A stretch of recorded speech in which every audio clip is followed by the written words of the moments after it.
We are honored to provide you with a dignified way to be present, even from afar, to remember, reflect, and celebrate the life of a loved one.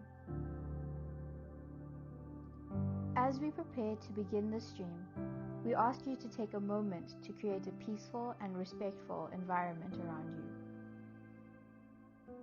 Please switch your phone to silent or do not disturb mode. This helps you stay present without interruptions from calls or messages. Find a comfortable, quiet place to sit. Feel free to light a candle, hold a photo, or invite someone close to sit beside you. This is your moment to connect and remember. Our stream will begin shortly. You may see a short pause or holding screen before the ceremony begins. This is normal. Our team is working in the background to ensure everything runs smoothly. During the stream, we kindly ask you to keep background noise to a minimum. If you're watching with others, please speak in hushed tones. For the best viewing experience, ensure you are connected to a stable Wi-Fi network. If the video pauses or buffers, don't worry. You can refresh the page or wait a moment as it stabilizes.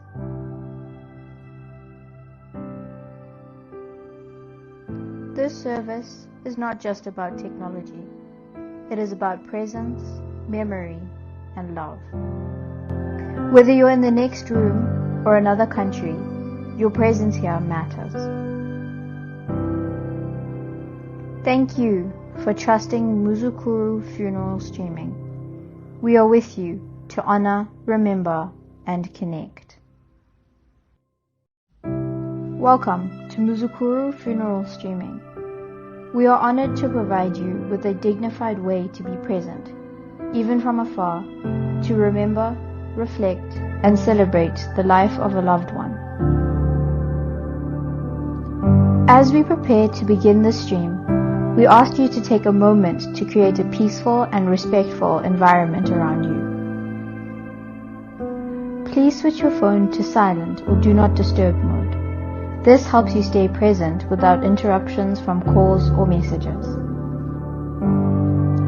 Find a comfortable, quiet place to sit. Feel free to light a candle, hold a photo, or invite someone close to sit beside you.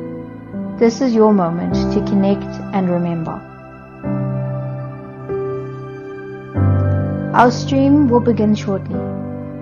You may see a short pause or holding screen before the ceremony begins. This is normal. Our team is working in the background to ensure everything runs smoothly. During the stream, we kindly ask you to keep background noise to a minimum. If you're watching with others, please speak in hushed tones. For the best viewing experience, ensure you are connected to a stable Wi-Fi network. If the video pauses or buffers, don't worry. You can refresh the page or wait a moment as it stabilizes.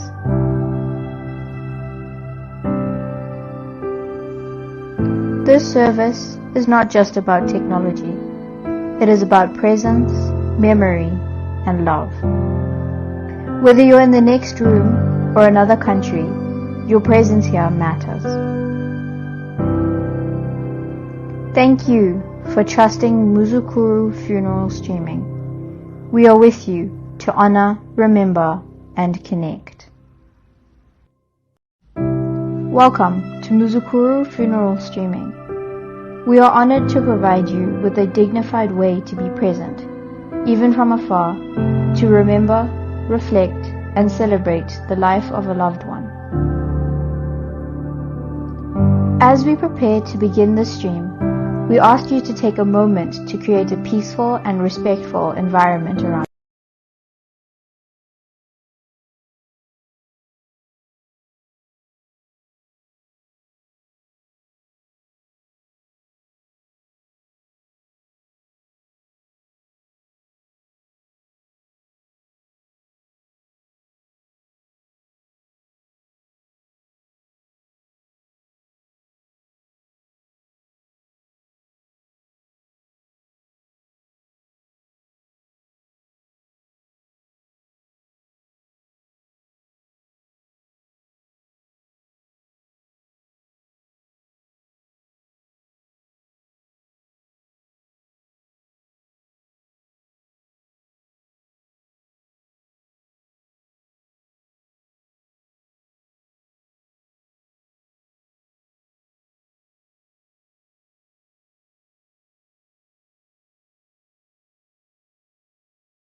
all your own and take them home.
memories of the times you had together. Maybe you had a glass of wine with him. I see the bottle there. Maybe you played golf with him. Maybe you've been beneficial of the gentle nature that Adrian had. Whatever it is, all those things are pages in the book of Adrian's life. And those pages, my friends, are your memories. Memories to hold on to. Memories to look back on. Memories to share with each other at times when you're drinking a glass of wine or you're in the golf course. So it's a blessing to be able to know that although Adrian is not with us now, he's in our hearts and he's in our memories. The psalmist in 121, he said, I lift up my eyes to the hills. Where does my help come from? He said, my help comes from the Lord, the maker of heaven and earth. He will not let your foot slip. Indeed, he who watches over you will neither slumber nor sleep. The Lord watches over you. He is your shade at your right hand. The sun will not harm you by day, nor the moon by night. The Lord will watch over our lives, both now and forevermore.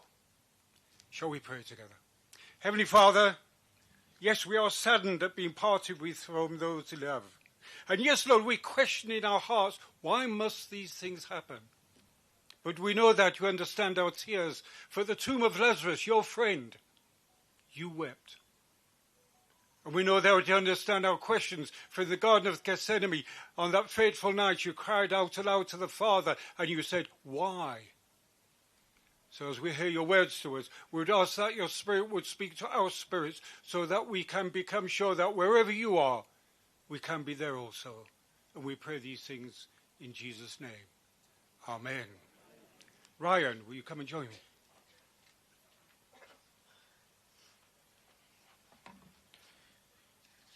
Welcome to everybody. Thank you for coming. Just to tidy up before we start. The staff of Alo Alo are part of a memorial service, so there will be no staff available until the service is finished. The bar will be run on a ticket system and will be a cash bar. Books of tickets can be purchased at the reception desk. After the service, food will be available in the garden for you.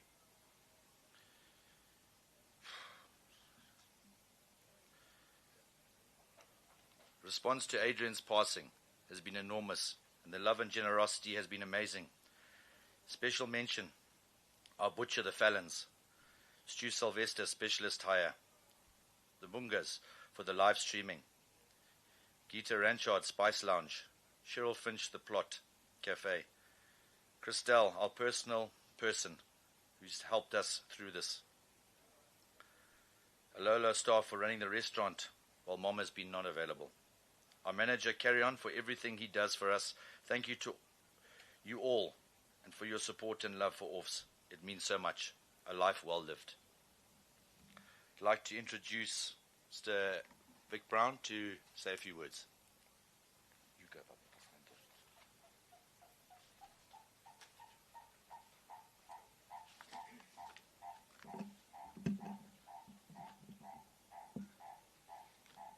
Good afternoon. Leslie, Puppet, Ryan, Kerry, ladies and gentlemen, it is my huge honor to stand before you to pay tribute to our friend Adrian. What a wonderful man. Leslie has specifically asked me to cover some of the early times in our lives, so please bear with me a little bit. Orford, Seeger and Brown, in the company of about 14 or 15 other boys, went off to Razawi in January 1959. That is more than 65 years ago. 66 years ago. Shows you that Razawi didn't teach me much about maths. It makes up a lifetime of friendship, and we have been lifelong friends ever since. We were not quite sure what boarding school was about. Remember in those days, your folks dropped you off on the first day of school, and the next time you saw home was on the first day of holidays 3 months later. So there we were, 7-year-olds, wondering what had hit us. Our first year was a shock, including our first swimming lesson, which was actually outstanding. It was given to us by our matron named Miss Coombs. She was a lady you did not want to meet on a dark night. She was over 6 foot and very cross. She had the job teaching us swimming. Her idea of teaching a bunch of 7-year-old lads to swim was march them off to the deep end and throw us all in, the whole bloody lot. Of course, Orford popped up and swam like a dolphin. The rest of us struggled up to the surface and somebody pulled us up by the scruff of our necks. It was a tough first lesson, but it was repeated until we learned to swim. The following year, we were taken over by a fellow called Mr. Lace, or as we called him, Gundan. He was a proper Gundan. He had a belief that Latin could be taught to young boys through their backsides and not their ears and brains, and we all suffered at his hands. The school had nicknames for the three of us: Kif for Seeger, Bush for Brown, and Ding for Orford. I'll leave it to your imagination as to why he was called Ding. Next year, we were looked after by Mr. Lambert, who really started to form us. He was a kind man, a true school teacher, and he looked after us through our grade 4 and 5 years. He even treated each of us in turn, occasionally, in groups, to an ice cream in Marondera, which for us guys was like Christmas, Easter, and New Year coming all at the same time. In the holidays, Adrian regularly spent time with me on our family farm, Acton Reynolds. He was much loved by my parents. We treated him as if he was one of their own. In later life, he often spoke of those visits and how much he enjoyed them. In grade 7, we went into a Mr. McLaren's class, who was a gentleman and a soldier, who stood firm. He was a great presence, and he made sure that we learnt the lessons of life, and dare I say it, gentlemanhood. Stand up straight, eat properly, always stand up when an elder enters the room, and be very respectful and well-mannered at all times. He was an upstanding man and a wonderful teacher. We all have fond memories of Archie McLaren. But cricket was our main focus. That's actually why we went to school. In our last couple of years, Seeger and McElwain opened the batting, Brown 3, Orford 4, and we were a fearsome combination, or so we thought. But we did score many, many runs, and we always told Orford we had softened up the fast bowlers so he could take them apart, which he duly did. He was a very talented cricketer, Adrian.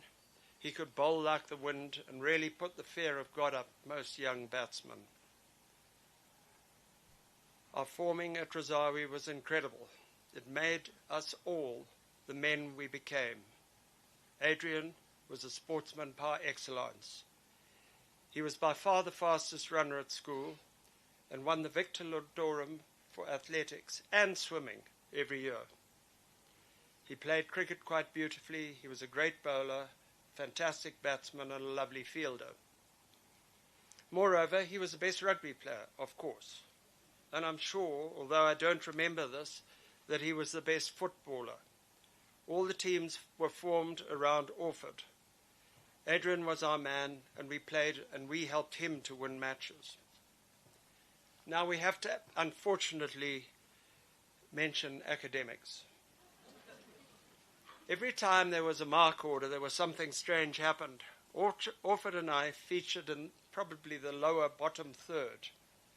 Seeger was always at the top, which probably accounts for the reason that Seeger went to Cambridge and we went to college. After Rosawi, we went our separate ways. Adrian to Michael House, us to Peter House. Adrian achieved something at Michael House which I don't think has ever been done again, and I am certain will never ever be done in the future.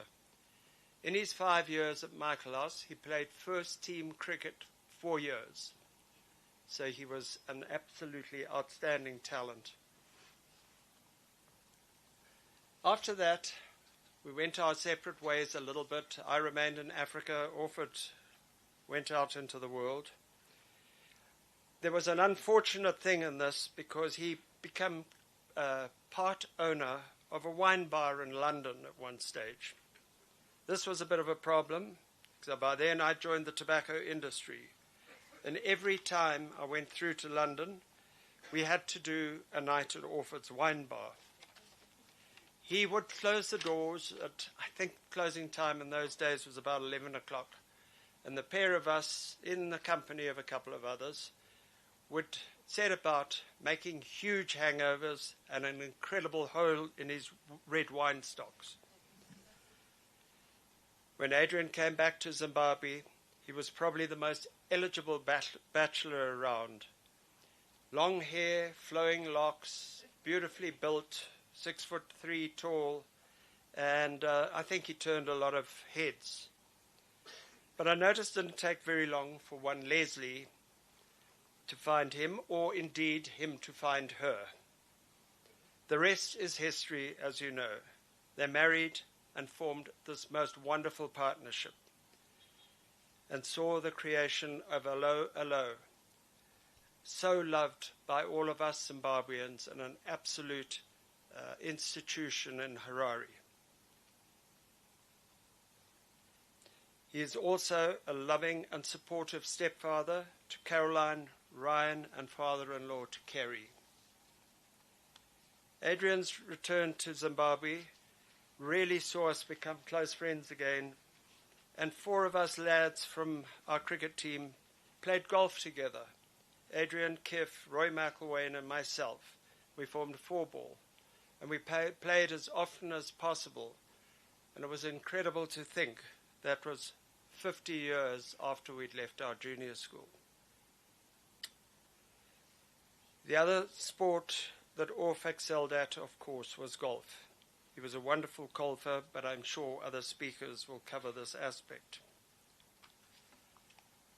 To the staff of Alo Alo, I would like just to say a few words. Babu venyu vaenda kudenga kunogara nemwari. He was your father. He was your leader and your boss. And I feel your grief. I know that you miss him very, very much. I want you to know that he loved you as you love him.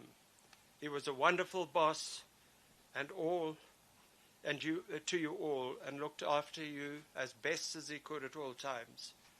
I am sorry for your loss.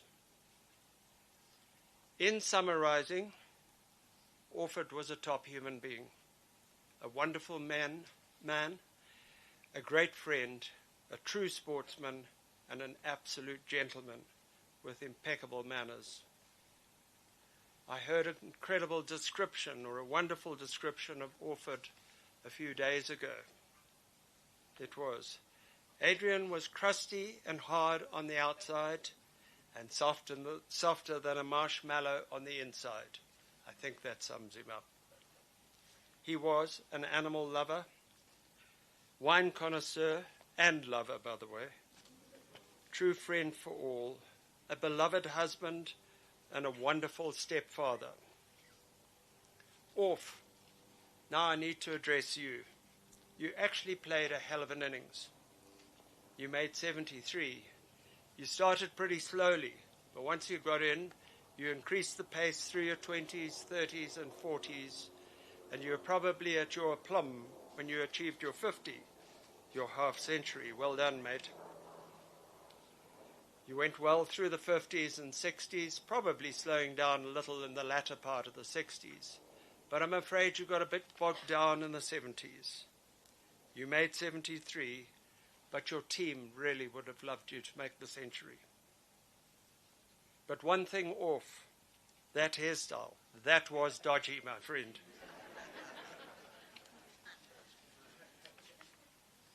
Go well, old friend. God bless. Fly high. And we will see you on the other side.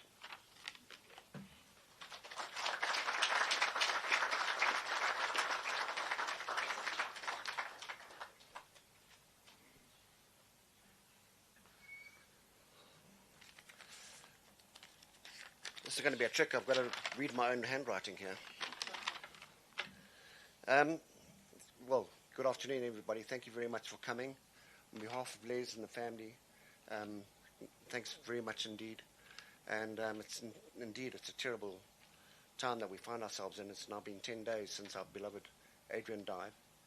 And every day I look at my phone waiting for it to ring and it would be offered, but unfortunately it's not the case. Sorry, I have to put on my glasses here.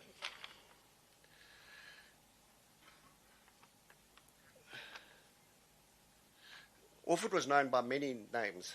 Vic alluded to one which I'd never heard before, actually. But, we knew him as Adrian Orff, Orffs, Arafat, and other ones which, unfortunately, I cannot repeat here.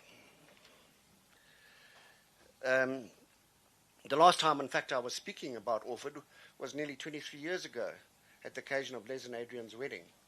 And at that speech there, I was able to be very unkind to him at his expense. But now I really just want to celebrate him, his life, and what a great man he indeed was. He was a kind gentleman, and always thought of everyone else before himself. He never had a bad word to say about anyone. He had a number of loves, Les and his family. In Yanga, he absolutely loved Yanga, and he loved the cottage that was up there. I think at this stage, I suppose I should mention that he loved red wine. And also, Vic alluded to the fact that he loved his wildlife. I mean, when I went on the occasional visit to the wilderness areas, at night he would just go off and sit by himself and just listening to the animal sounds as he just sipped away on a glass of red wine. It was really something special for him. And he loved his exercise. He loved all his life. He liked to be fit and strong. And on these occasions when we used to get into the bush, he used to love going for walks with the guides and just taking in the environment that he was in.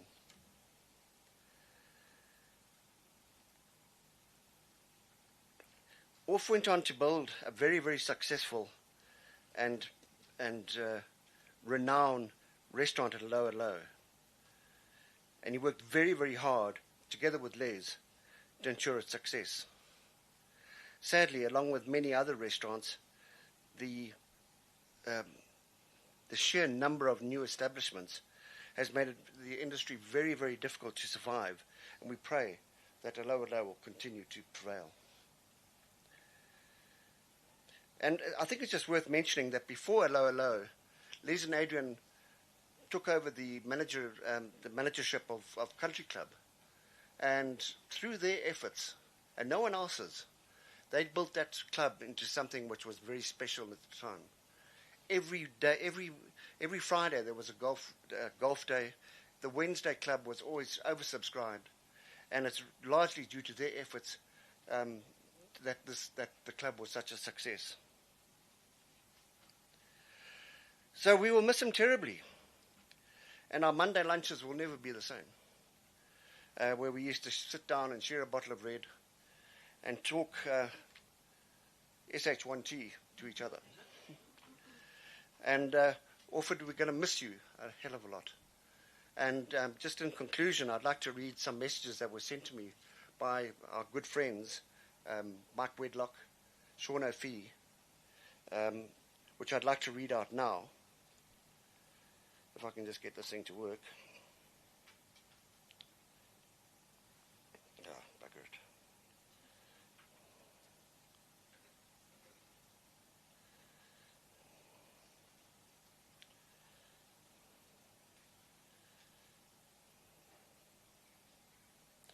Right, the first message is from Sean, and it goes like this. He said, when Alan told me that he would be speaking today and asked if I had a few words, I thought, brilliant. Here's my chance to ask Alan to take the podium once more with his charismatic flair and theatrical grandeur. Well, I don't think that really happened, but anyway. Not to trivialize the moment, but rather because I thought that Orford would bellow with laughter, as he so often did over the years. The image of Orford draped in colour with a vice-like grip on his wine glass, sharing moments with friends, is what I will cherish and what I will miss the most. What shone brightest about Adrian wasn't his flowing locks, fluorescent yellow socks, his Technicolor belts, his turquoise shirts, or even that bright orange golf hat which I see has made it here today.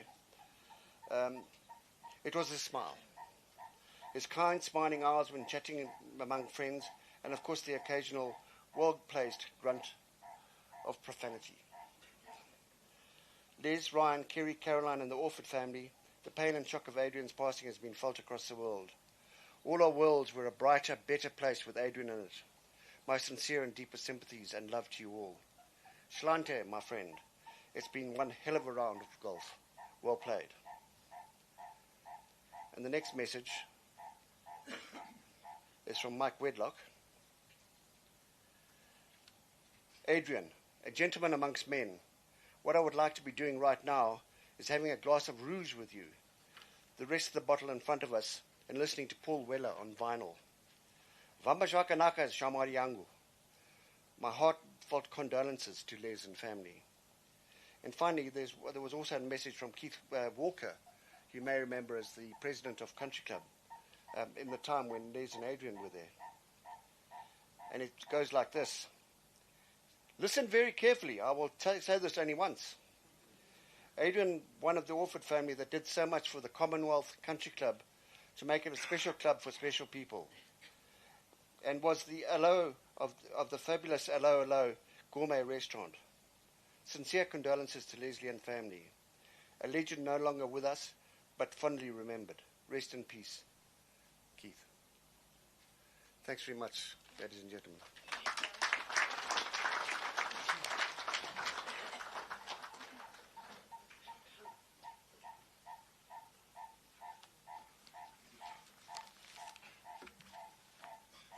Good afternoon, all. Les and family. I tried to snip a lot of this, to be very honest, but Les was not going to have it. I knew Orf for damn near 50 years. Initially as a family friend, as a man who pursued one of my sisters, cheeky bugger, as a family friend, and thereafter as a close personal friend. It's a long time, 50 years, and I cannot cover it. You know, we come in a place like this, at a time like this, to celebrate Adrian's life or someone's life, and it's very difficult. I will try and cover a slight other angle. Some of it's not very polite to Orford, but I mean, that's exactly the way I like it. In the beginning, our parents were friends, so the two families became friends. I had three sisters, and there were the Orford sons, 4. And so the two parents decided that the girls and the boys should get together. I find this quite amusing from the side. Didn't really get to know Adrian much, but I knew of him. There were the odd times in country club, because the two families used to go to country club a lot.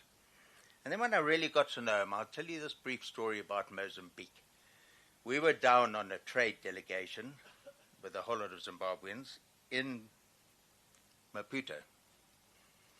We went off one day, a group of us, to a restaurant. Adrian had a connection there, and we sat in this restaurant and basically just ate seafood all afternoon, drank beer and wine all afternoon.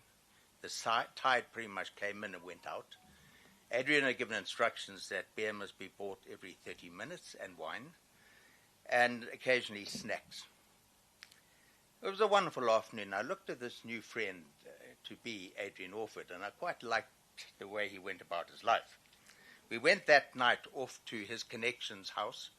He He was a Portuguese man. It was a grand colonial house in Maputo. Now, by now, we had already been drinking some fairly dodgy Portuguese wine for most of the day, and we had rubbery legs. Orford was struggling a lot, I know.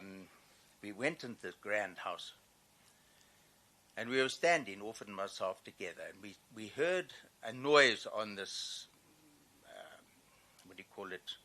stairs coming down into the lounge. One of the most beautiful women we have ever seen in our lives. We cannot describe the beauty of this woman. Came down the stairs. We turned together. I told Orford immediately mine. We were both single, I hasten to add at this stage. Orford didn't answer. His mouth was open. He was sort of making strange noises. And then he walked straight up to this woman with his rubbery legs. It wasn't a direct path, I must tell you. Knowing that he wasn't going to negotiate this, I had to run after him very quickly. So we got shoulder to shoulder. I was, of course, as you know, a little bit taller than Orford. This woman looked astounded, but I felt fairly confident because I knew I looked a hell of a lot better than Orford here. I'd been schooled correctly in Zimbabwe. He had gone down to some dodgy place in Natal. And, you know, I cut my hair. He never did, you see. I didn't think it was going to be a problem. Now, I must stop at this stage and take you back a little bit. A day before, we'd met a Portuguese fellow in our delegation.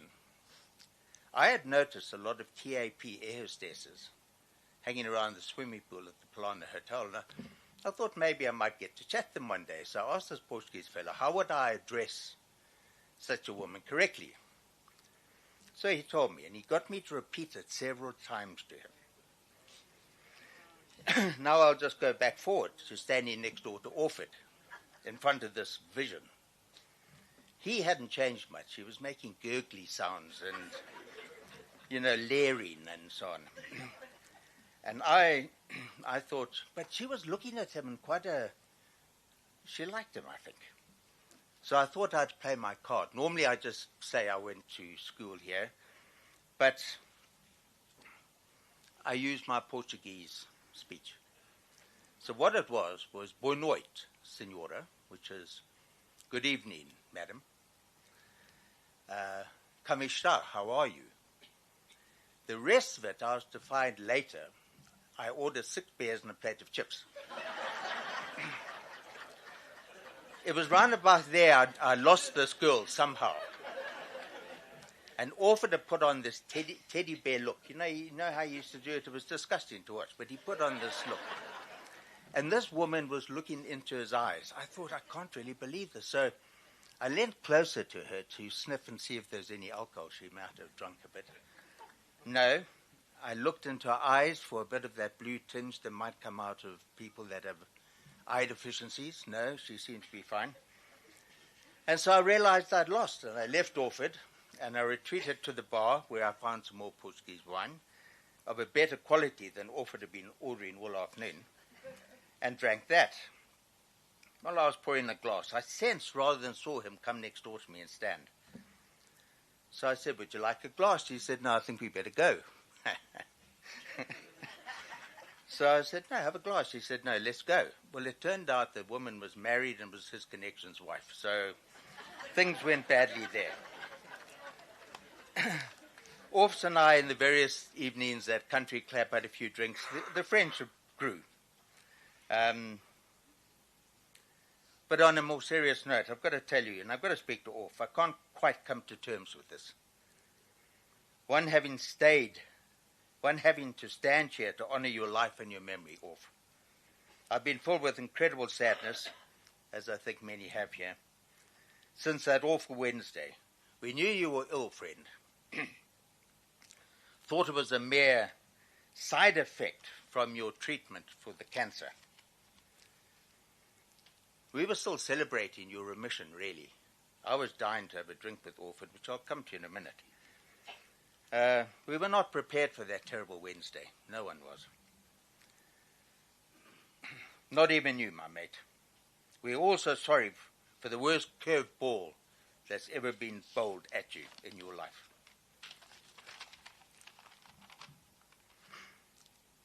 And words cannot explain the sadness and the sense of loss. The Orford and Munro families have been close for 2 generations, actually. Our fathers were always quite naughty. They'd be cutting each other's ties off in bars. They put their cars nose to nose as who had the strongest car, etc. And they were always planning some sort of retribution against something other done. Whereas my friendship with Orf was far more sedentary. He was a gentleman. The friendship was mellow, and if I can use the word, congenial. We shared many a glass of red wine, sneaked in the odd red when the women weren't looking, the odd brandy when the women weren't looking. We never cussed anyone. Orf never spoke badly about anyone. We fell into the odd flower bed together. Not our fault, by the way. But it was a strong relationship. It was constant, without any ebbs and flows, if folk know what I mean here. That was Orf. He was an easy-going fellow. The particular qualities of his personality became more and more evident to me.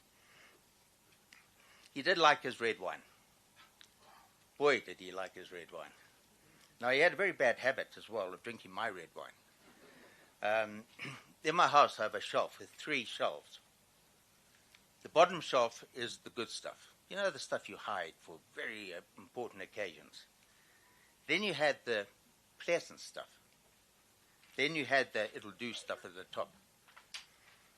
Many a time I find Orford rummaging around my shelf, and he wasn't going for any other shelf other than the bottom shelf. When I caught him, I said, "What are you doing?" He said, "Well, I'm looking for wine." Unashamedly, he would take my best. Go and sit down, put the bottle next to where he was seated, and consume it with great satisfaction, often without offering me any, This was Orf's.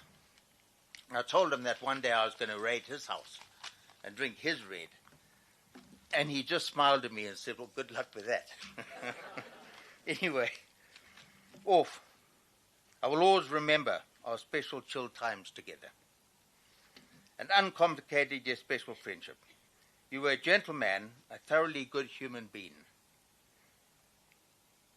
and a man I was pleased to have and call my friend.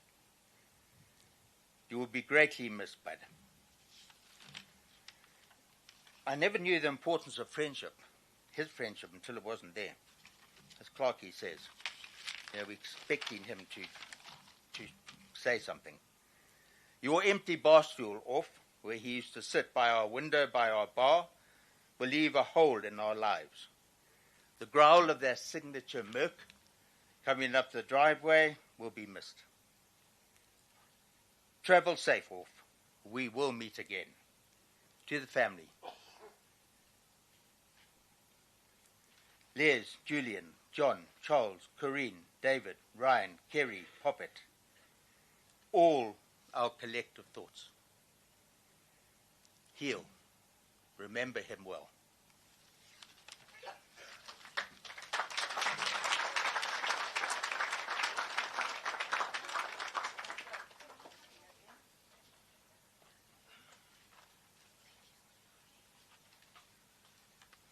Good afternoon, everybody.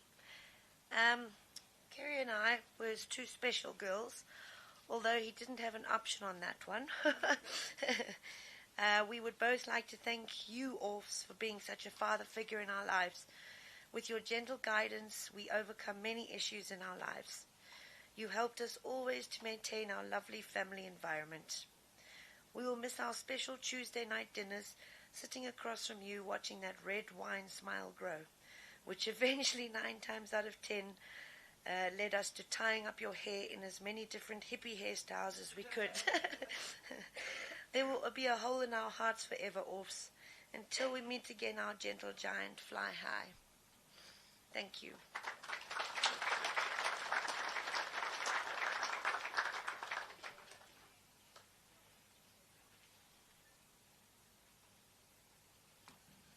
afternoon, everybody. May alo staff rise.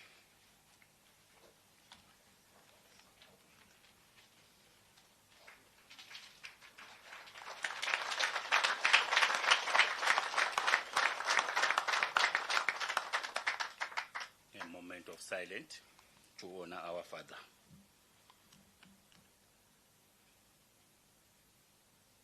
Thank you. You may sit down.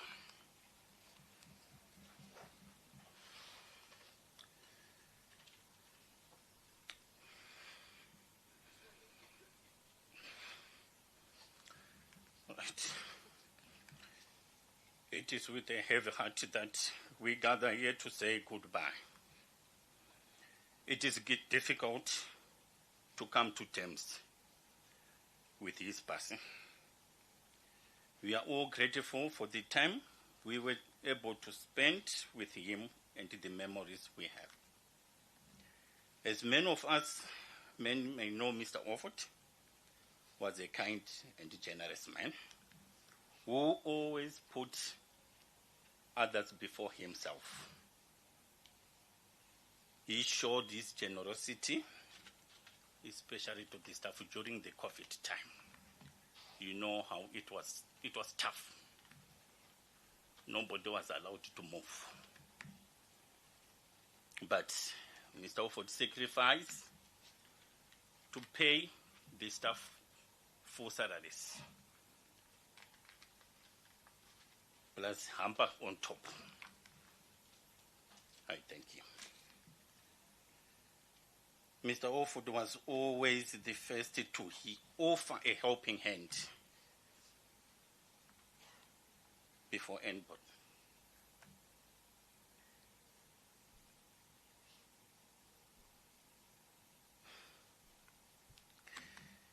He was always there for us with a listening ear and a good advice, and we will always be grateful for the guidance he provided throughout our life. Mr. Offord did what people who spend men of useless things. He didn't want us to spend any cent for nothing. If you spend any cent for nothing, make sure you get it. If you want to keep him smiling, don't spend. But if you want to keep on smiling, if you put cash on the table, now you'll be friends. He was a very, very strict man. We learnt a lot. We went a lot. We learned something out of him. Each time when he comes to Alo like 9 o'clock, we normally give him 1.5 hours for us to settle down. 1.5 hours? If you see him coming out holding a piece of paper, Okoyo, you have to get prepared for answers.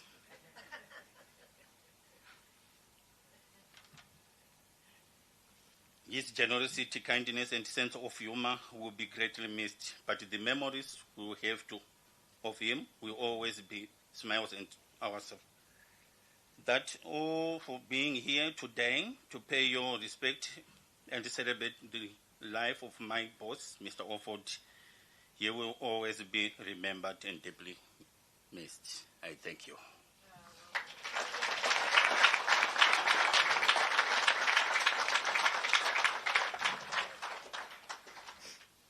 I'd like to close off.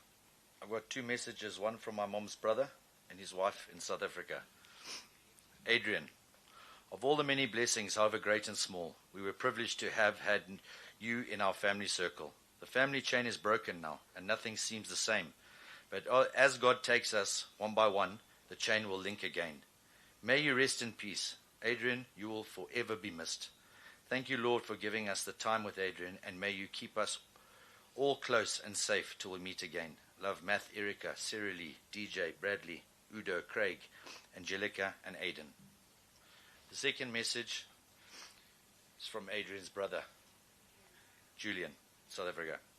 Les, losing Charisse and Adrian have been the two most difficult things I've had to endure in my life. I still cry for Charisse, and I always cry for Adrian. We were very different, but nevertheless, he was my soulmate. There's no one to replace him, and now I know how much we all miss him. I cannot believe that I have lost the two most important people in my life, especially as I believe strongly that both issues could have been avoided.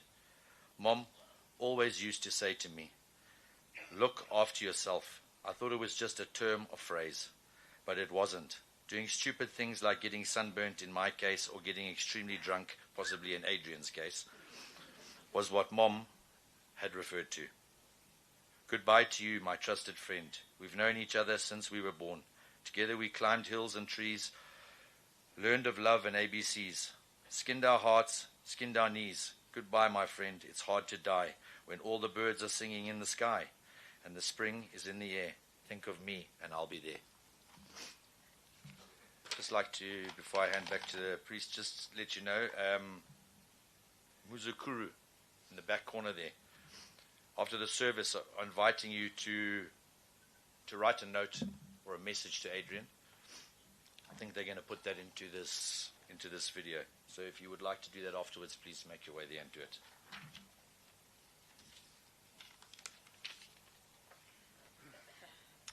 Thank you. What a blessing to hear all those memories and the joy that was in Adrian's life.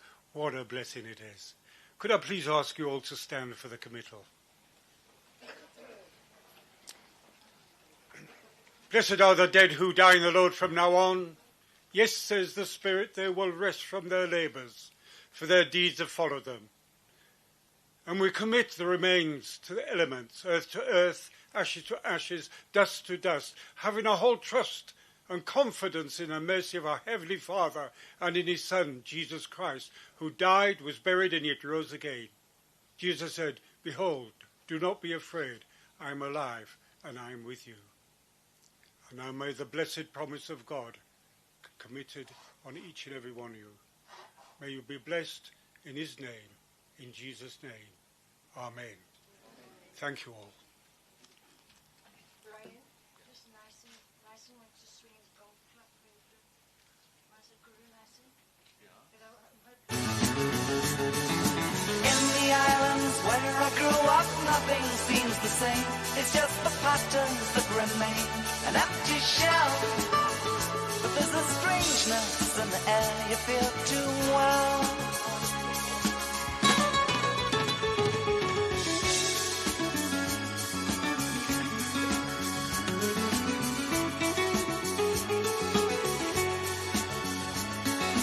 Fishing boats go out across the evening water, smuggling guns and arms across the Spanish border. The wind whips up the waves so loud, the ghost moon sails among the clouds, turns the rifles into silver on the border. On the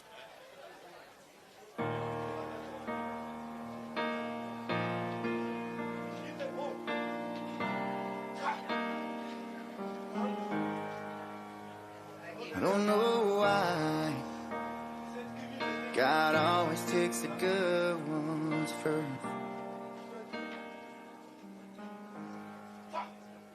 And man, I've tried to be strong and carry on, but damn, this hurts.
Vai,